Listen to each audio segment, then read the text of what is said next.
Hey, God's morning po mga kapatid. Today is Wednesday, June 11, 2025. At ngayon po ay ingat dahil medyo maulan dito po sa amin sa Laguna. At ngayon po araw ng Wednesday, June 11, 2025. Ingat-ingat po tayo magdala ng umbrella. At ngayon po sa ating pagpapatuloy sa ating devotion ay tayo naman po ay tutungo sa 2 Corinthians 10 verse 5. At sa ating pong talakayan ay pamagatan po natin itong Thoughts and Chains, a call to radical spiritual discipline. At sa ating pagpapatuloy ay tayo po ay pangungunahan ating aking partner para po dito sa ating pagbabasa ng talata at sa ating pananalangin. God's morning mga kapatid, sabi nga po dito sa 2 Corinthians 10:5. Ginagapi namin ang lahat ng pagmamataas laban sa kaalaman tungkol sa Diyos at binibihag namin ang lahat ng isipan upang matutong sumunod kay Kristo. Tayo po ay manalangin. Panginoon naming Ama, maraming salamat po sa panibagong araw na meron kami ngayon, Panginoon.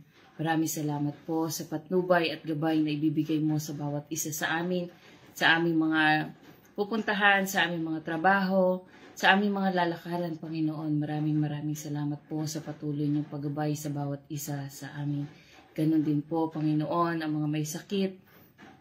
Pinapanalangin po namin ang bawat isa sa kanila, Panginoon. Palakasin mo po ang kanilang kalooban, ang kanilang katawan, at ang kanilang mga iniinda sa katawan ay alam po namin na itatama mo po ang bawat isa sa kanila, Panginoon.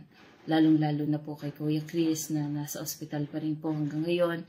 Pinapanalangin po namin ang kanyang kalusugan, Panginoon.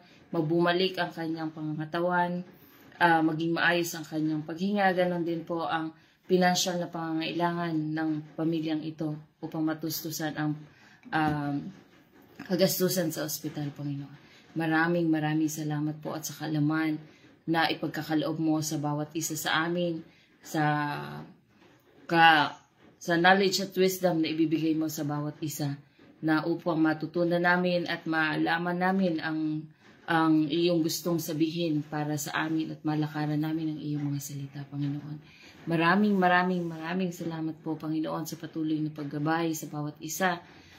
At ito po ang lahat ay aming itinataas sa pangalan ng inyong anak na si Jesus. Amen. Amen. So, purihin ang ating Panginoon Diyos. At dito sa ating talakayan yan, Thoughts and Chains. Parang tanikala sa isipan. A call to radical spiritual discipline. At dito sa ating talatang binasa, basahin ko ulit sa Amplified Version. Sabi doon, we are destroying sophisticated arguments in every exalted and proud things that sets itself up against the true knowledge of God.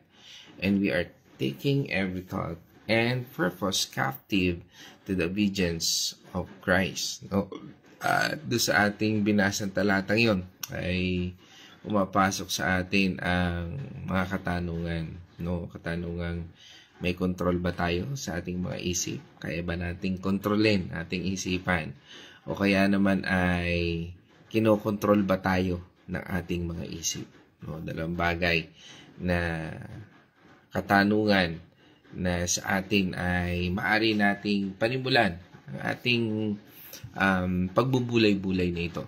At dito sa ating talatang ito mula sa 2 Corinthians 10:5 ay humahamon po sa atin na suriin ang ating mentalidad, ating isipan. Kasi sabi nga, ang pumapasok sa ating isipan, ang siyang maaring magbunga ng kung ano man ang maaari nating ilabas sa ating emosyon, salita, gawa, at sa ating buhay. Ang mensaheng ito ng Thoughts and Chains, a call to radical spiritual discipline, ay nagtuturo sa atin na kung paano natin makuha ang kontrol sa ating mga isipan at maituon ito sa pagsunod sa ating Panginoon Kristo. Isang radikal na pagbabago na nagbubunga ng isang mas makabuluhang buhay. Lagi na rin nating nasasabi at nako-quote yung Romans 12 verse 2. Do not conform to the pattern of this world, but be transformed by renewing our mind. Transformation ito ang metanoia, ang pagbabago sa ating isipan. Ang isipan ba natin ay naaayon sa mundong ito, naaayon sa luma nating mga pagsunod, mga kultura, na taliwas naman sa Biblia. Sabi nga, sa buhay natin, kung gusto nating mabago ang buhay natin, sabi nga, hayaan natin na mabagong isipan natin. Sabi nga na isang quote, no? If you can kill it to your mind, you can kill it to your life. No? Sa isipan pa lang natin, paglabanan na natin. Mindset, sabi nga nila. No? At dito sa ating tinatalakay, napakahalaga po no ng motivation, no? Sabi nga ang motivation ay isang labanan, no? Ano ba ang nagbibigay sa iyo ng motibo? Ano ba ang nagbibigay sa iyo ng motivation sa iyong ginagawa? Sabi nga, hindi ito isang bastang pakiramdam lamang, no? At dito sa ating tinatalata ngayon, sa ating pinapaksa ngayon, dito sa talata ng 2 Corinthians 10 verse 5, ay naglalarawan ng spiritual na labanan, no? Sabi nga, this is spiritual warfare, no? Sa buhay natin, isang paggapi sa pagmamataas laban sa kaalaman tungkol sa Diyos. Kaya nga, sa buhay natin, napakahalaga ng ano ang tumatakbo sa isipan natin. What controls our mind? Are we controlling yung ating isipan o tayo kinokontrol nito? At maaaring sa buhay natin, dumaranas tayo ng mga, sabi nga ay takot, anxiety, depression. Ito yung naglilid sa atin sa pagtuon natin, sa pagkapangamba natin at hindi natin makita kung anong kalooban ng Panginoon Diyos.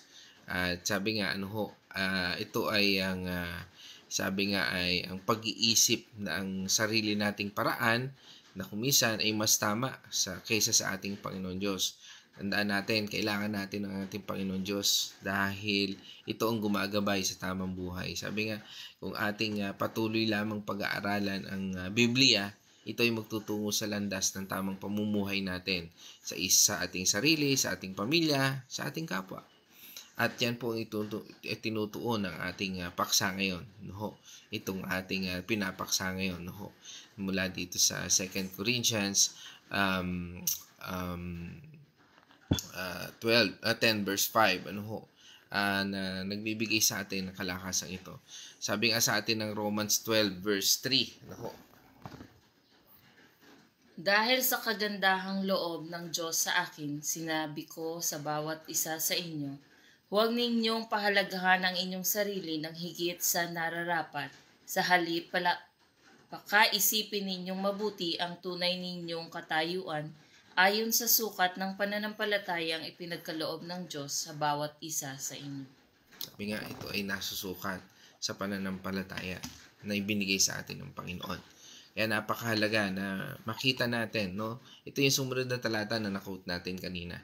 Doon mula sa Romans 12 verse 2, patungkol dito, ay nagpapakita sa atin na maging basihan natin ang pananampalataya na meron tayo. Kaya nga, iba-iba man ang pananampalataya na nasa atin, pero lagi natin tandaan, tayo ay patuloy na hinuhubog ng Panginoon at sa pananampalatayang ito, dito natutuon kung ano ang ating pagharap sa ating buhay. At malimit na sinasabi rin sa atin na ito ay nagbababala laban sa pagiging mayabang at pag-aakalang mas nakakaalam tayo kaysa sa Diyos, no?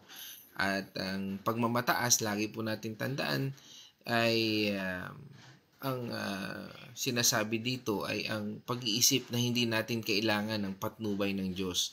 Malimit kumisan kung parang minsan kayang-kaya lang natin o maganda yung ating pamumuhay, maayos tayong pamumuhay. Minsan inaakala natin, hindi ko makailangan ng Diyos. Saka na lang ako lalapit sa Panginoon Diyos pag kailangan ko na siya. No. Kaya nga, lagi sinasabi sa atin ng ating Panginoon na huwag tayong manahan sa ating sarili. No. At patuloy natin na ilagak ang ating sarili sa Panginoon. Sabi nga niya, lagi rin natin ito nakukuto sa Proverbs 3, 5, and 6. Kay Yahweh kang magtiwala buong puso at lubusan, huwag kang manahan sa sarili mong karunungan. 6. Sa lahat ng iyong gawain, siya nga'y alalahanin upang ika'y patnubayan sa iyong tatahakin. Lagi na po natin nababanggit dyan. Trust in the Lord with all your heart and do not lean to your own understanding. No, napakahalaga na nagpapaalala sa atin na sabi nga, maaari tayong magtiwala dahil nasa atin ang lahat, no? Pero hindi pa rin natin pagkakatiwalaan ang mundong ito. Magiging malungkot pa rin tayo, hindi natin makikita ang kapayapaan, o maaring may kulang. Parang tila laging kulang sa ating buhay. Pero pag tayo ay nagtiwala sa Panginoon, kahit na nasa bingi tayo ng mga problema, kapahamakan, sakit, karamdaman, o ano pa man ang sitwasyon natin, pag tayo sa Diyos nagtitiwala, magkakaroon tayo ng lakas. At ang pagtanggi sa otoridad ng ating Panginoong Jesucristo ay ang pagpili na umasa sa sariling pag-unawa imbis na karunungan ng Diyos. Ito ang sariling pagkaunawa na kailangang iwasan.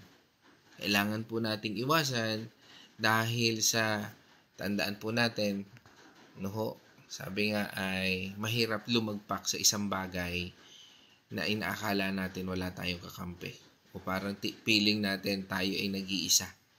Dahil sa ating limitadong kakayahan at limitadong resources, akala natin kaya na natin ang lahat. Kaya nga makikita natin, may mga nababalitaan tayo, sobrang yaman, nagiging questionable.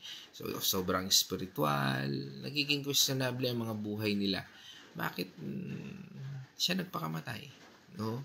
Bakit nangyari ang mga bagay na ito?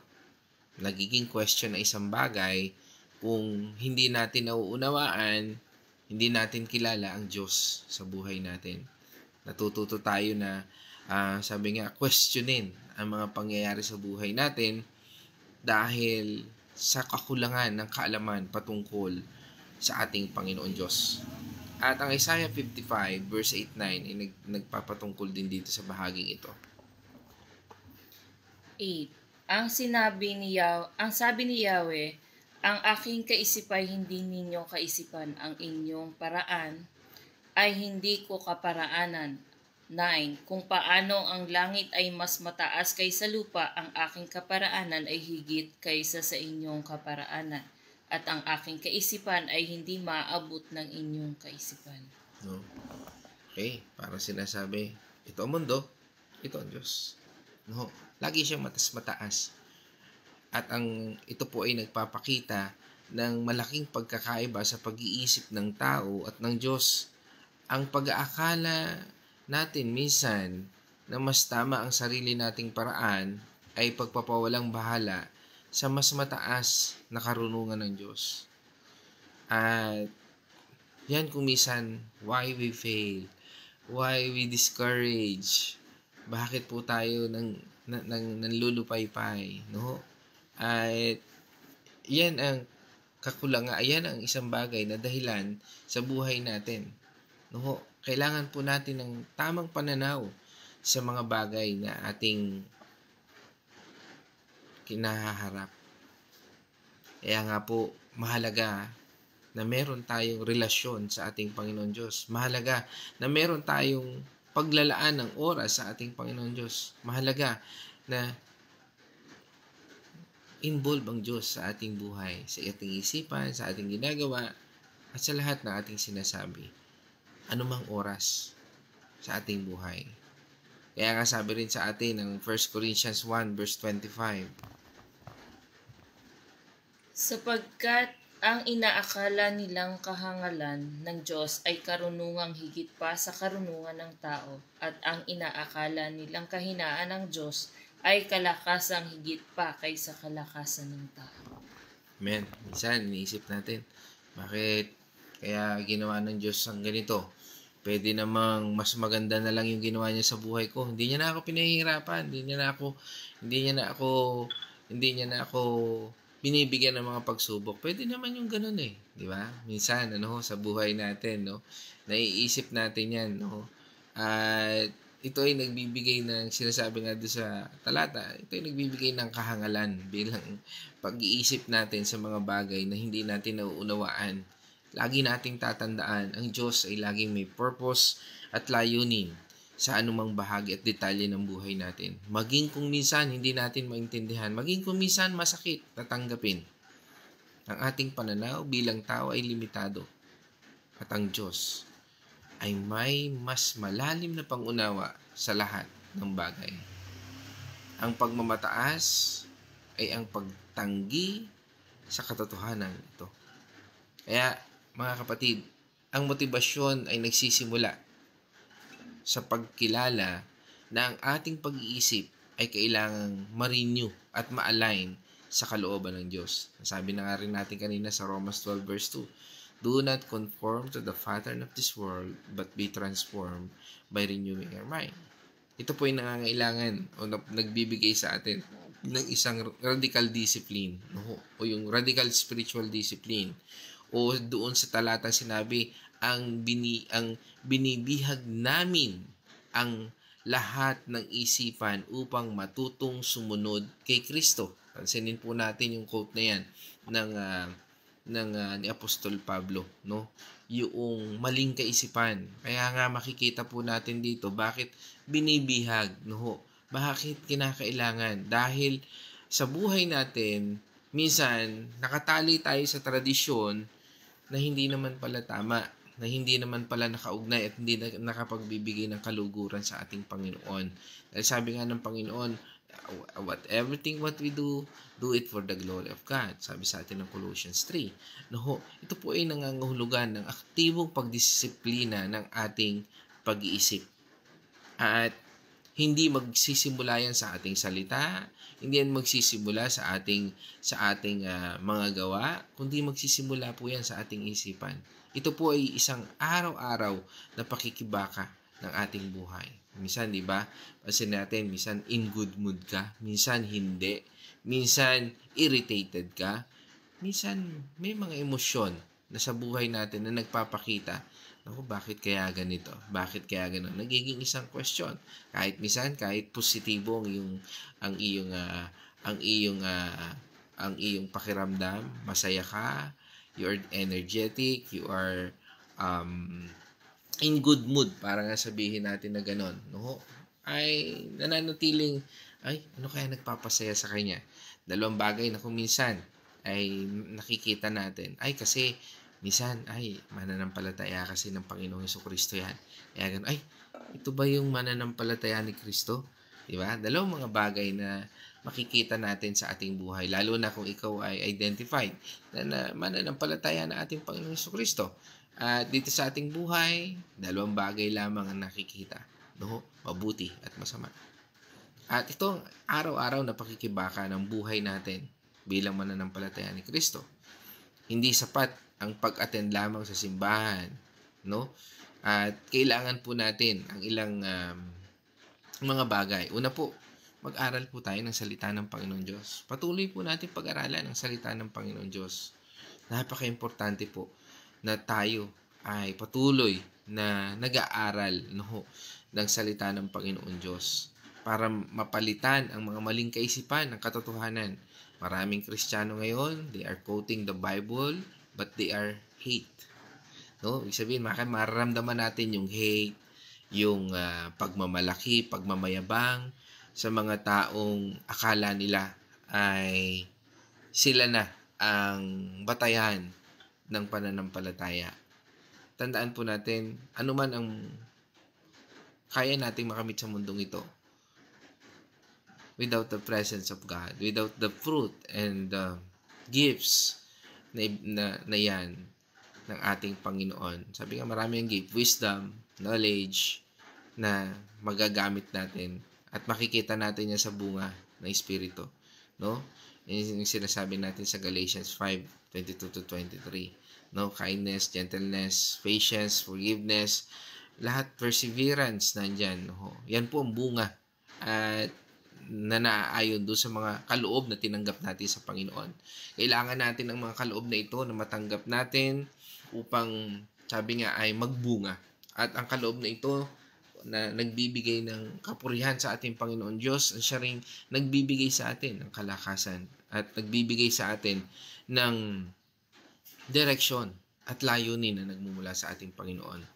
At ang salita ng Panginoon Diyos ang siyang magbibigay sa atin ng lahat ng ating pangangailangan ito. Sabi nga sa atin sa 2 Corinthians 3, verse 16 and 17. Ang lahat ng kasulatan ay kinakasihan ng Diyos at nagagamit sa pagtuturo ng katotohanan, sa pagtatama sa maling katuruan at pagtutuwid sa likong gawain, sa pagsasanay para sa matuwid na pamumuhay. 17. Upang ang lingkod ng Diyos ay maging karapat-dapat at handa sa lahat ng mabubuting gawain.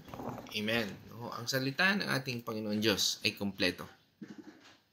Ang ating napakinggan yung talatang yon ay, sabi nga, nagtuturo, nagbibigay sa atin ng kaalaman, wisdom, at yan yung mga gifts na makikita natin. Sabi nga, ito ay kompleto at mapapakinabangan natin. At sa paglapit ng, sabi nga, ng mga maling pag-iisip, ay nagbibigay sa atin ng katotohanan. Hindi ito basta isang libro lamang, kundi isang gabay tungo sa isang buhay na nagbibigay kaluguran sa ating Panginoon Diyos. At ang pag-aaral natin nito ay hindi optional, kundi mahalaga para sa ating espiritual na paglago. Kaya kung gusto nating makilala ang Panginoon Diyos at ang sarili natin, basahin natin ang Biblia. At dyan malalaman natin ang katotohanan. Sabi nga sa atin ng John 8:32. Makikilala ninyo ang katotohanan at ang katotohanan ang magpapalaya sa inyo. Sabi nga doon, know the truth and the truth will set you free. Ang pag-aaral ng salita ng Diyos ay nagdadala sa atin sa katotohanan at ang katotohanan iyon ang magpapalaya sa atin mula sa mga tanikala ng maling paniniwala at kasinungalingan. Ang kalayaan ay resulta ng pagkilala sa katotohanan.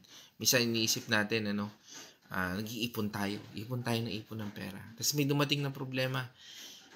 Imbis na, sabi nga, ay matuwa tayo dahil hindi tayo nangutang, dahil hindi tayo nahirapang maghanap ng pera. Minsan sinisisi pa natin ng Panginoon Diyos. Panginoon, bakit? Bakit naman kung kailan nakakaipon na ako? Saka mo naman aalisin ang mga bagay na ito. Baliktad, no? Imbis na pasalamatan mo siya, Lord, salamat. Dahil sa panahong ito, hindi ko kailangang mangutang. Hindi ko kailangang kapalan ng aking muka. Hindi ko kinakailangang ma-reject at sabihin kasi kung ano-ano, di ba?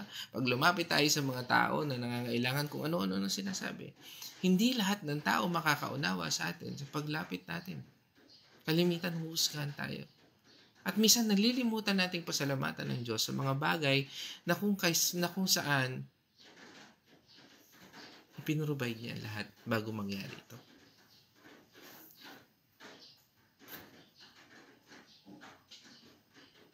Ang dami nating dapat pasalamatan sa Panginoon.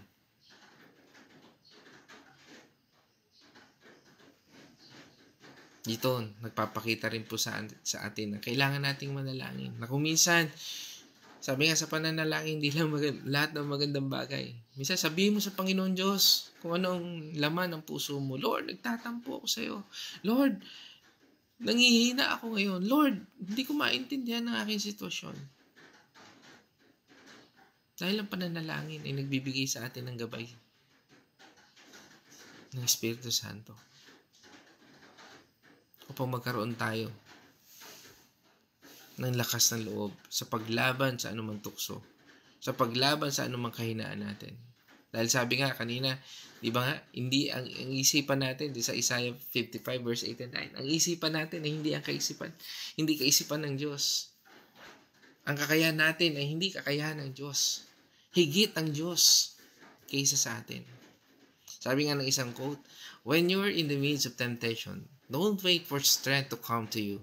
Instead, go to the strength and draw from it through prayer. Kunin natin ang kalakasan sa pananalangin. Kunin natin ang kalakasan yan sa pamamagitan ng panalangin. Panginoon, nangihina ako ngayon, Panginoon. Bigyan mo ko, Panginoon, ng sapat na lakas upang mapagtagumpayan ang kahinaang ito. Ang pagbabago ay nasa atin. Hindi tayo ginawa ng robot ng Panginoon Diyos para pag sinwitch on natin, kikilos tayo. No. We have all our own will and volition. Sabi nga, meron tayong sariling pagpapasya kung ano ang gusto natin sa ating buhay. At yan ay regalo ng Diyos na ibinigay sa atin noon pa man to give us free will.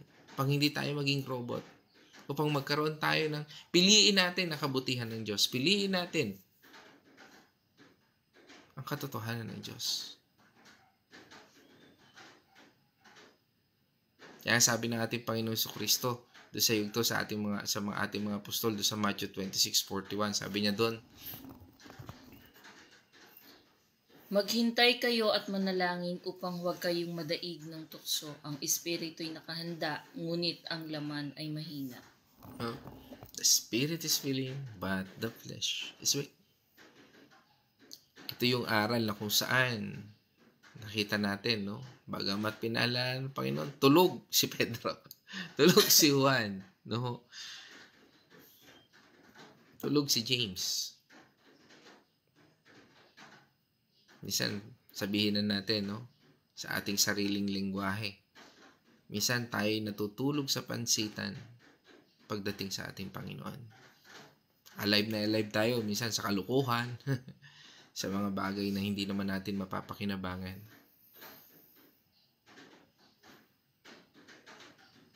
Minsan, kahit gustong-gusto nating sumunod sa Diyos, madalas, mahina tayo sa laman.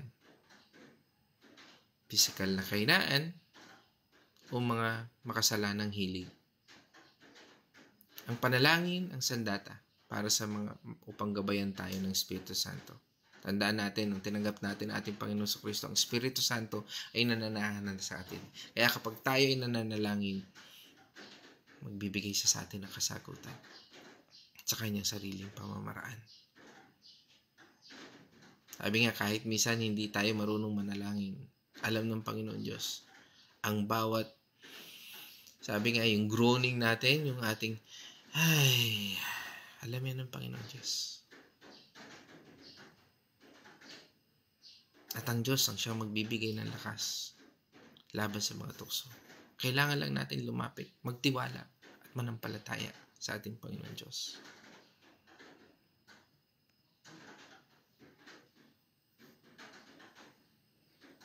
In the Bible, wala tayong makikita na tayo ipababayaan ng Panginoon Diyos. Dahil sabi ng Panginoon Diyos, hindi niya tayo iiwan, ipababayaan magpakailanman.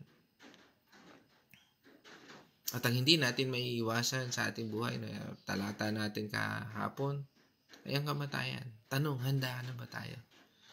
Handa ba tayo na mangyari sa buhay natin yan? Handa ba tayo na kaya ba natin isuko yung buhay natin na kahit nasa kamatayan, magpupuri pa rin tayo sa Panginoon?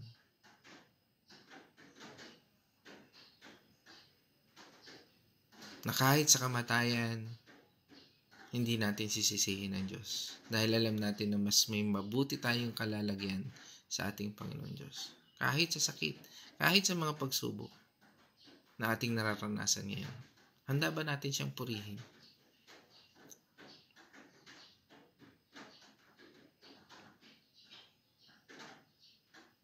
Lagi natin tatandaan, hindi tayo hayaan ng Panginoon. Patuloy niya tayong bibigyan ng lakas, maging ito man ay sa ating kasalanan, kahinaan, at kakulangan sa Kanya. Sabi nga sa atin ng Panginoon Diyos sa 1 Corinthians 10 verse 13. Wala pang pagsubok na dumating sa inyo na hindi nararanasan ng lahat ng tao. Tapat ang Diyos at hindi niya ipapahintulot na kayo'y subukin nang higit sa inyong makakaya. Sa halip pagdating ng pagsubok, bibigyan niya kayo ng lakas upang mapagtagumpayan iyon. Sa bahagi ito, pinapakita ng Panginoon Diyos na anuman ang pagsubok, anuman ang hinaharap natin sa ngayon, hinayaan niya ng Panginoon. Dahil gusto niya magbigay ng lakas sa iyo. Gusto niya magbigay ng lakas sa atin. Bigyan niya tayo ng katatagan upang makita natin ang pagbabago sa ating buhay. Na kung minsan tinatanggihan natin. Na kung minsan sumusuko tayo. Na kung minsan nawawalan tayo ng pasensya. Kung minsan nahihirapan tayong maghintay.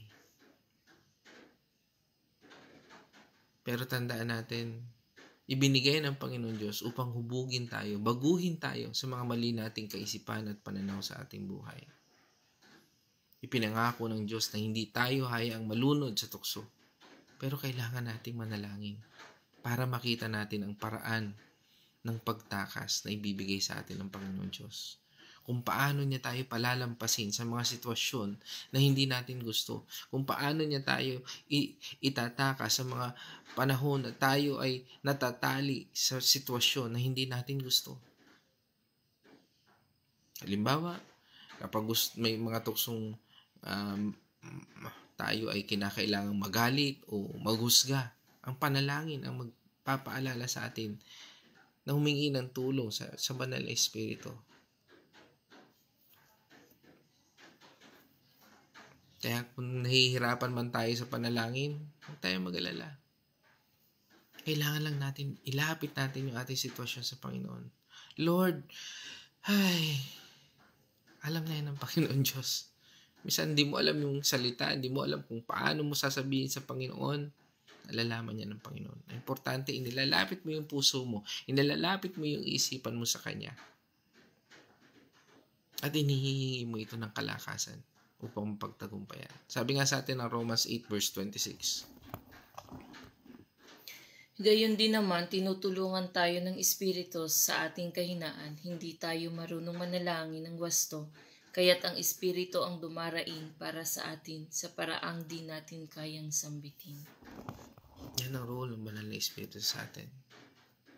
Kapag nahihirapan tayong manalangin o hindi natin alam ang dapat sabihin, ang Espiritu Santo mismo ang gumagabay sa atin. Kahit mahina ang mga salita natin, siya ang nagdadala ng ating mga pangangailangan sa Diyos. Kaya importante ang regular na pananalangin. Hindi para sa performance, kundi para makipag-ugnayan sa Diyos. Ay, ako'y nananalangin everyday.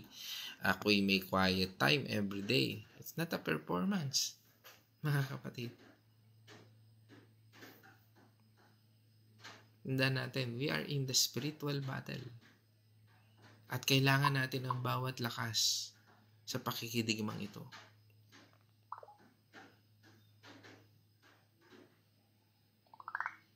Dito, nagpapaalala rin po sa atin, kailangan po natin na magkaroon tayo ng accountability partner.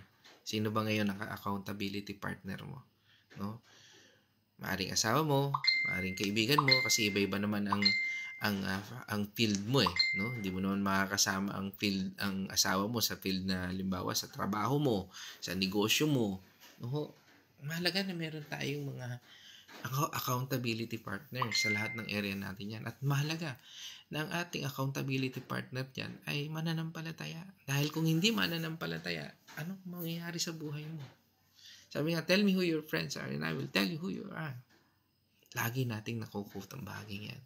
Dahil napakahalaga na sa ating buhay meron tayong accountability partner. Mga tao na masasandigan natin sa tuwing tayo ay nanghihina. Mga tao na sa tingin natin ay magbibigay sa atin ng lakas. Kaya nga sabi, minsan nagiging iba ang iyong pagkatao pag ikaw ay nasa loob ng bahay. Nagiging iba ang iyong pagkatao pag ikaw ay nasa iyong negosyo, sa iyong trabaho, sa iyong eskwelahan o saan lugar ka man naroon. May iba-iba kang pagkatao. Bakit? Kasi yan yung mga tao na iyong nakakahalubilo. Yan yung mga partner mo. Partner mo sa negosyo, partner mo sa family. Siyempre, partner natin sa family. Kung tayo ay may asawa, ang ating asawa, ang ating pamilya. Mga taong makatutulong sa atin na manatili, na nakatuon sa ating Panginoong Kristo. Kailangan po natin yan.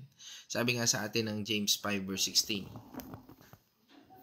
Kaya nga ipagtapat ninyo sa inyong mga kapatid ang inyong mga kasalanan at ipanalangin ninyo ang isa't isa upang kayo'y gumaling. Malaki ang magagawa ng panalangin ng taong matuwid. Sa aming Bible study, mamaya may Bible study rin kami, no? Lagi namin napapatungkulan kung anong kahalagahan ng Bible study.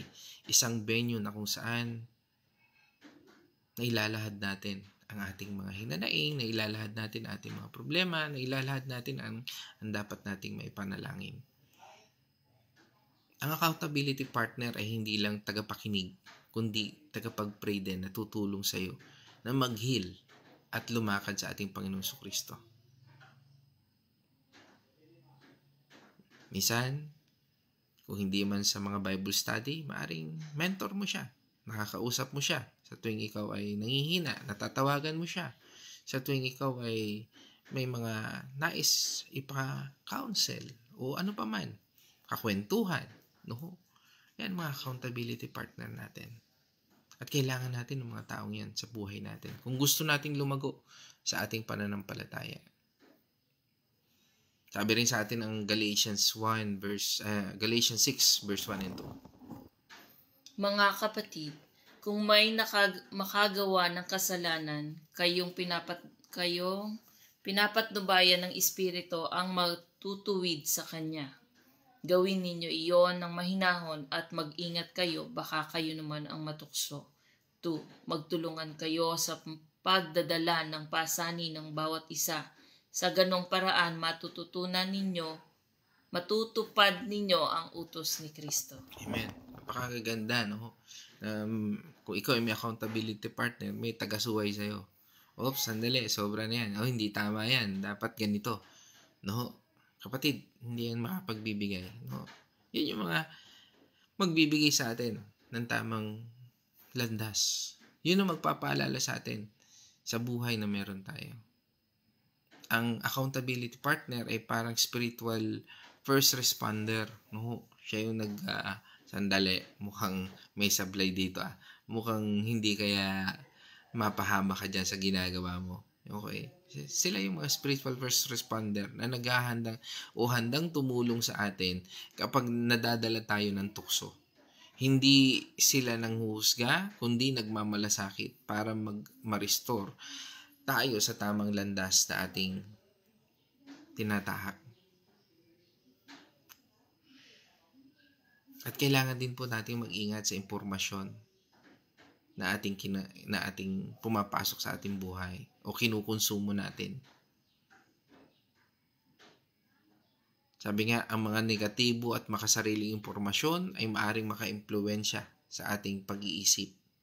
Naalala ko tuloy dyan yung sinasabi ng Philippians 4 verse 8. Ito ngayon natin, Philippians 4 verse 8. Bilang pagtatapos, mga kapatid, dapat na maging laman ng inyong isip ang mga bagay na karapat-dapat at kapuri-puri, mga bagay na totoo, marangal, matuwid, malinis, kaibig-ibig at kagalang-galang. Amen. Sabi nga, doon ang dapat na nasa isip daw natin, totoo, karapat-dapat, matuwid, no? Yan ang mga kapuri-puri, sabi doon, di ba?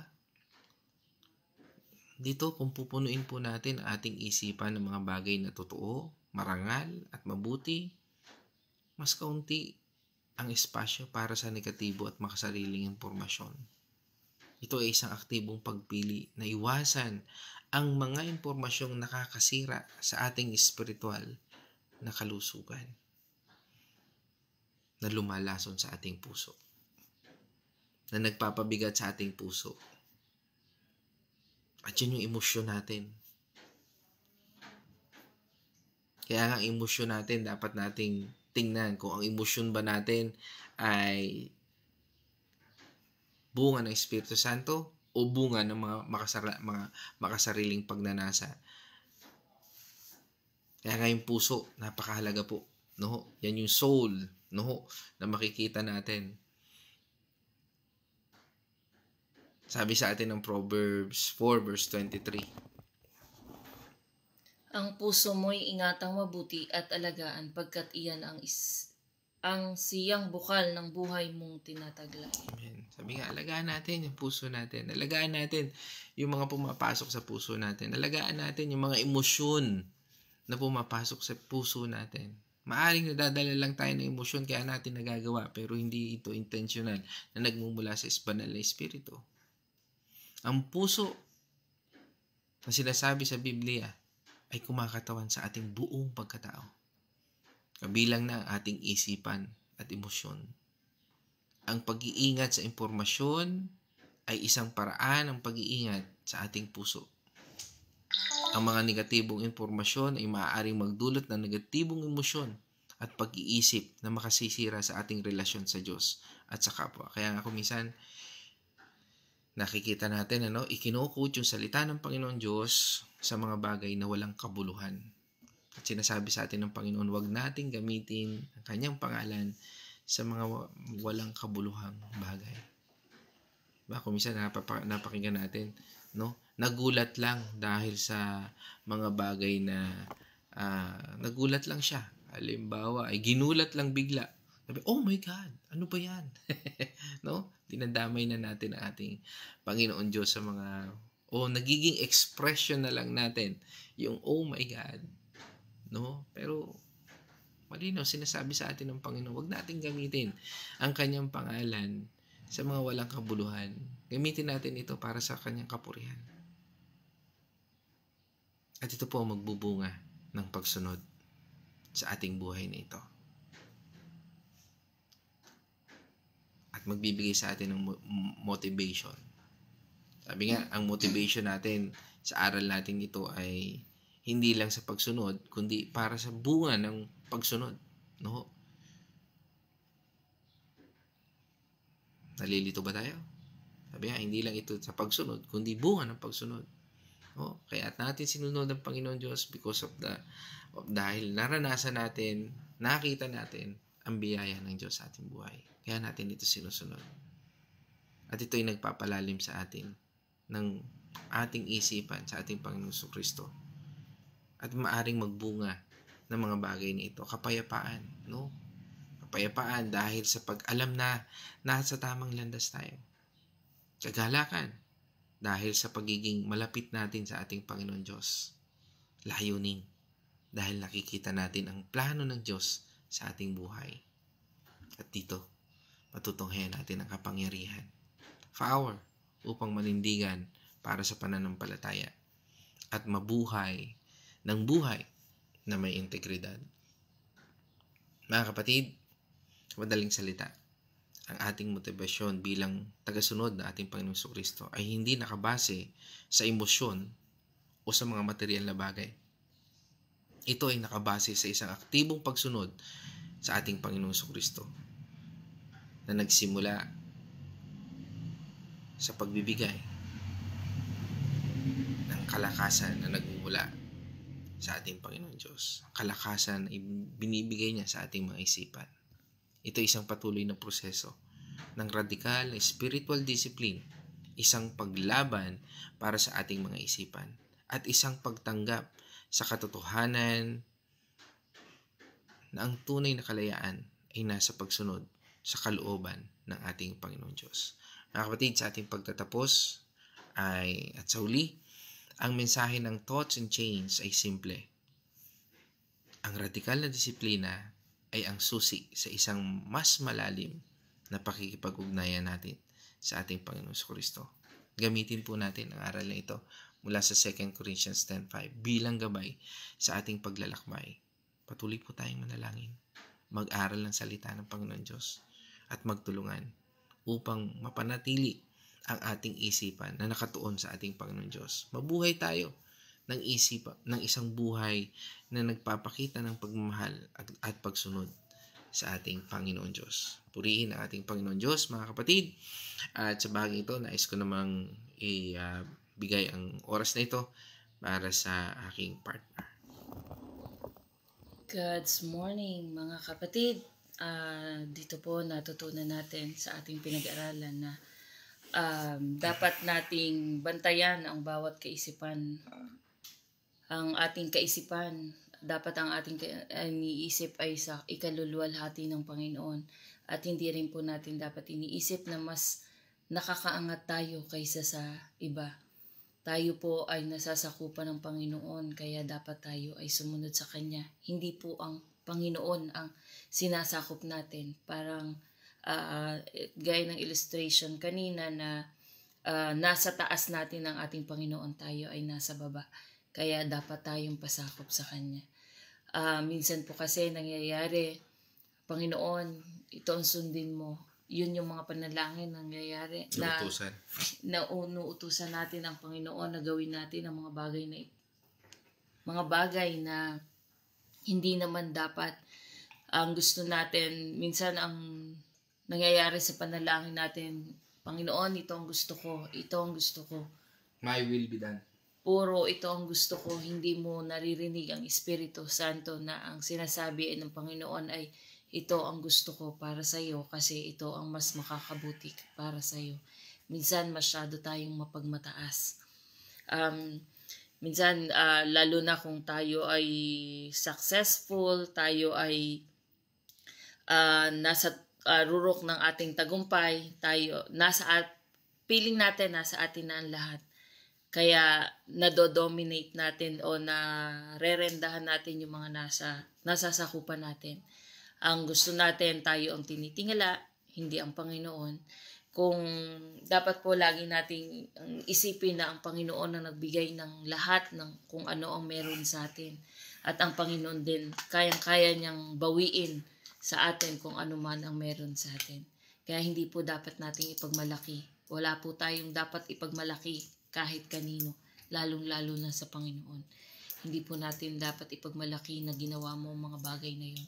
Dahil kung wala ang Panginoon, wala yung mga bagay na tinetreasure mo sa buhay. Yung pamilya mo, yung trabaho mo, yung pananalapi mo, walang-wala yan kumpara sa ibibigay ng Panginoon para sa iyo. Kung ikaw ay mananatili, kung ikaw ay nakapokus sa presensya ng ating Panginoon. Sabi din po dito, nabanggit din po, tayo ay magkaroon ng accountability partner. Magkaroon tayo ng, para magkaroon tayo ng palakasan, mapalakas natin ang ating mga kapatid sa mga sitwasyon na hindi nila akalaing dinadanas nila. Kagaya ng mga Bible study, ganun din kung sa pamilya, sabi ng nabanggit kanina, sa asawa, sa kapamilya mo, sa loob ng bahay, pwede mong isangguni sa kanila ang mga sitwasyon mo. Sapagkat yung mga ganyang nagpinapanalangin ng isa't isa ay lalo kayong lumalakas kapag kayo ay marami. Paragi nating piliin ang presensya ng ating Panginoon at ang Panginoon na magbibigay sa atin ng gabay. Itong mga ginagawa natin ngayon, itong mga devotion na ginagawa natin tuwing umaga, napaka-importante po nito. Sapagkat dito tayo kumukuha ng lakas. Kung tayo ay hinang-hina na, hindi na natin alam kung anong gagawin natin sa sitwasyon natin. Itong mga salita ng ating Panginoon ang nagbibigay sa atin ng kalakasan. Sapagkat kung ang Panginoon ay naandyan sa ating tabi, tumawag lang tayo sa Kanya, kayang-kaya niya tayong iangat sa sitwasyon na meron tayo. Basta manatili lang po tayo sa presensya ng ating Panginoon at ang Panginoon po ang magpapalaya sa atin. Huwag po tayong maging matigas ang ulo. Ang Panginoon po ang ating sundin at hindi ang sarili nating kaisipan. Yun lamang po, tayo po ay mag-iingat. May paparating pong bagyo ngayon. Mag-ingat po ang bawat isa. Amen. Praise God. At ngayon naman ay nais nating tunguhan ang ating mga partner online. No? Ating mga kapatid online. At ito ay pinangunahan po tayo. Babatiin na natin ang angkan-angkan ha. Para, yan. Pinangunahan po tayo ni Ate Cindy Mercado. Yan. Mula sa Pampanga. At batiin na natin ang kanyang buong angkan. Yan.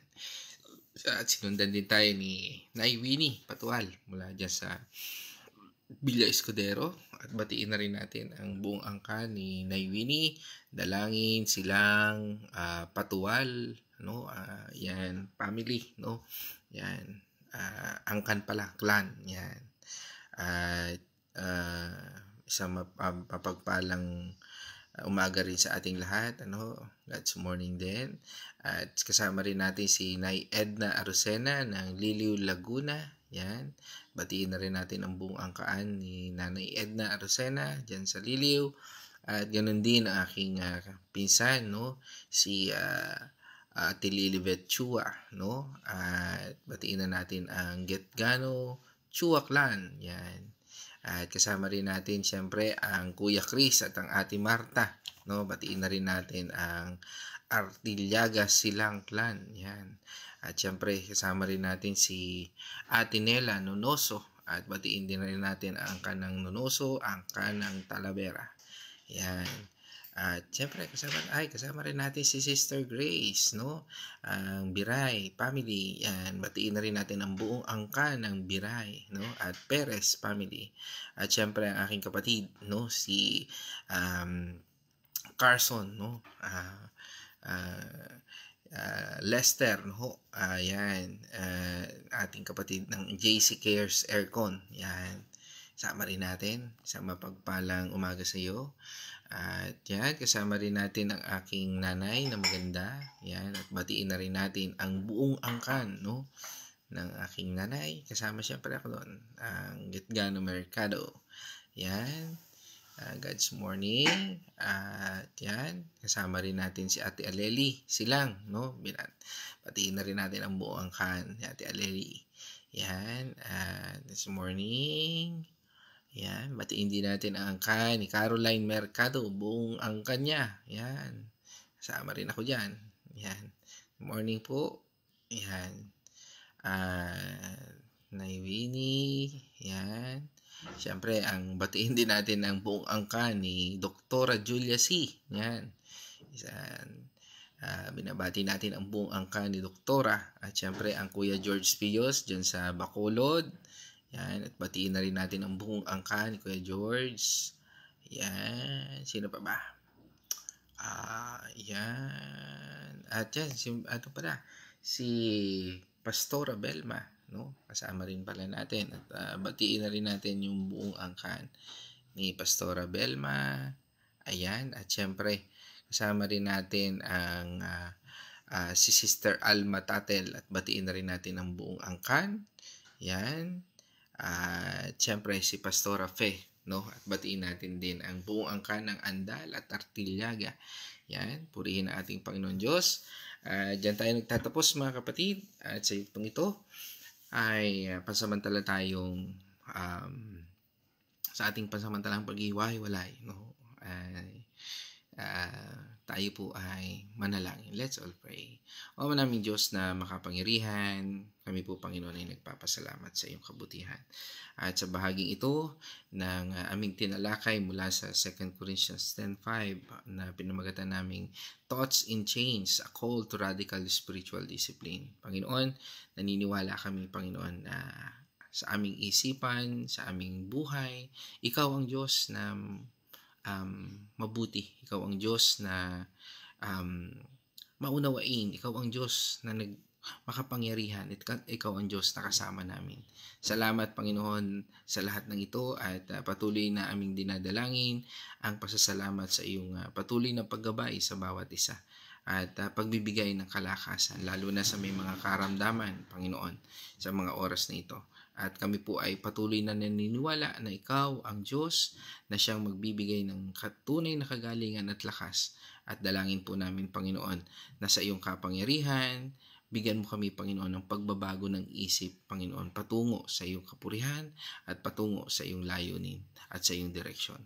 Salamat sa lahat ng ito at sa iyong patuloy na gabay. Naniniwala po kami sa iyong patuloy na pag-iingat at patuloy, Panginoon, na pagbibigay sa amin ng knowledge and wisdom and favor sa lahat ng aming gagawin, iisipin at sasabihin. Again, God, we thank you and we praise you. In this I pray, in the name of our Lord Jesus Christ. Amen. Kapatid, let us shout the shout of victory. Christ is dying. Christ has risen. Christ will come again. And together we are for Christ.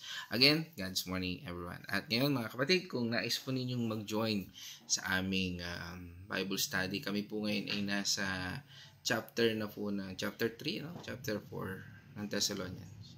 So, nandun na po kami sa area na yon. At kung nais nyo pong mag-join, mag-PM lang kayo at i-add po namin kayo sa aming Bible study. At tayo po ay magpatuloy sa pag-aaral ng salita ng Panginoon Diyos. Again, salamat mga kapatid at purihin ating Panginoon Diyos. Ano man ang ating gagawin sa ating negosyo, patuloy tayong pagpalain ng ating Panginoon sa ating trabaho, sa ating pag-aaral, ano man ang ating ginagawa sa ating buhay. Again, God's morning, everyone.